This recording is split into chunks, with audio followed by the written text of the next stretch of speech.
Bonjour et bienvenue. Imaginez un peu, des mondes oubliés là sous les océans, des échos dans d'anciennes légendes. Aujourd'hui, on va plonger dans des sources assez fascinantes. Elles suggèrent que ces mythes, ils pourraient cacher une part de vérité, et ça notamment grâce à des découvertes récentes au large de l'Inde. Oui, bonjour.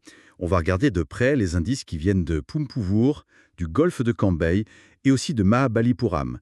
Ce sont des sites sous-marins qui potentiellement remettent en question la chronologie qu'on accepte habituellement pour la civilisation humaine. Notre but, c'est un peu de décrypter ce que ces trouvailles nous disent sur des chapitres peut-être perdus de notre histoire, quoi. D'accord. Alors, par où commence cette exploration, cette plongée? Peut-être Pumpuvur, sur la côte sud-est de l'Inde, les sources parlent d'une structure en U, détectée par sonar en 91, c'est ça, à 23 mètres de fond, exactement. Et cette profondeur, euh, elle est vraiment clé. Les modèles géologiques, ils nous disent que cette zone, elle était hors de l'eau jusqu'à il y a environ 11 000 ans. Ah oui, 11 000 ans, ouais. Donc, une structure humaine à cette profondeur, ça suggère un âge très, très ancien, bien avant les civilisations qu'on connaît dans le coin. L'archéologue S.R. Rao, qui était une figure importante là-bas et impliqué dans ses recherches, lui, il y voyait un lien possible avec les légendes tamoules, Les légendes de Kumarikandam. ce continent perdu. C'est ça. Un continent mythique qui aurait été englouti au sud de l'Inde. Pour Rao, c'était une piste, disons. Et sur place, les plongées.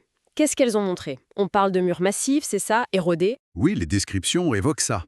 Les murs érodés, couverts par la vie marine, avec par endroits des indices qui pourraient faire penser à de la maçonnerie, des alignements de blocs. Hmm, difficile de savoir ce qu'il y a vraiment dessous alors. C'est toute la difficulté. L'érosion, le recouvrement, ça rend l'interprétation très complexe sans fouilles approfondies. Mais si c'était confirmé comme artificiel et si ancien, ce serait incroyable. Et est-ce que c'est un cas unique en Inde ou bien? Ah, justement non. Le golfe de Cambay, au nord-ouest, c'est encore plus spectaculaire si on peut dire. En 2001, le NIOT, c'est l'Institut national indien de technologie océanique, annonce avoir trouvé là-bas d'immenses structures Immense comment? géométriques qui s'étendent sur 9 kilomètres. Entre 30 et 40 mètres de profondeur. 9 kilomètres, c'est gigantesque. Et ils ont dragué des choses. Plus de 2000 artefacts. Des outils, des poteries, des bijoux, même des restes humains. D'accord. Et la datation? Parce que c'est ça le nerf de la guerre, souvent. Tout à fait. Et c'est là que ça devient très intéressant et aussi très débattu. Une première datation au carbone 14, sur un morceau de bois trouvé là, a suggéré un âge qui pourra aller jusqu'à 9500 ans. 9500 ans, mais c'est bien avant tout ce qu'on connaît pour la région, non? Exactement. Des millénaires avant les plus anciennes cités connues de la civilisation de l'Indus-Sarasvati, comme Mohenjo-Daro ou Harappa. Qui date d'environ 4500, 5000 ans, c'est ça? Voilà. Donc 9500 ans, ça nous ramènerait beaucoup, beaucoup plus loin. Mais attention, Oui. cette date de 9500 ans, elle reste controversée. Principalement parce que les objets ont été remontés par dragage. C'est-à-dire? Ça veut dire qu'ils sont sortis de leur contexte archéologique précis. On ne sait pas exactement de quelle couche ils proviennent, comment ils étaient associés aux structures.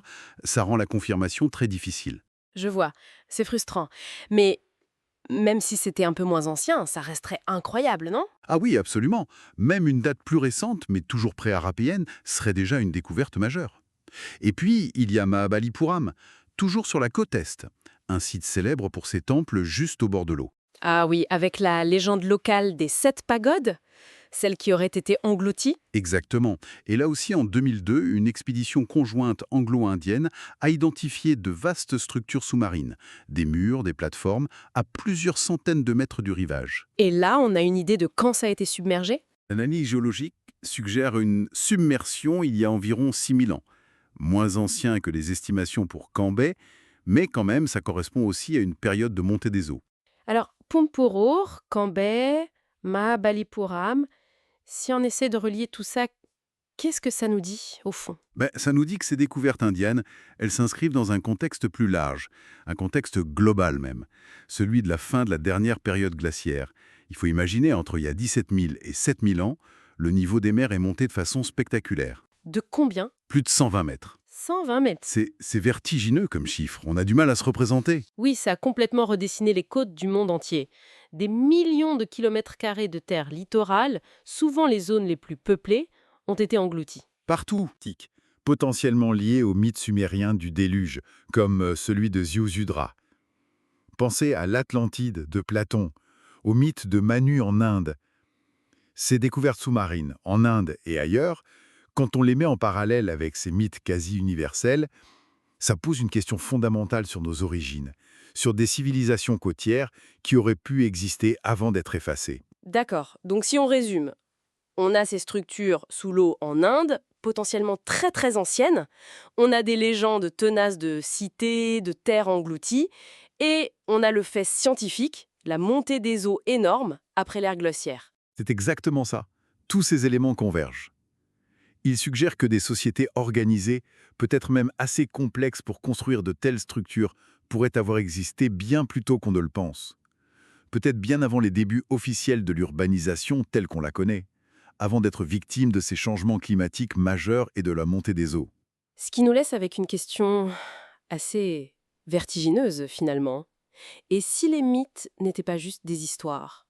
Si c'était la mémoire déformée par le temps d'événements réels, de mondes qui ont vraiment existé? Combien d'autres cités perdues, combien d'autres chapitres de notre histoire dorment encore là, sous les vagues, attendant peut-être de réécrire notre passé?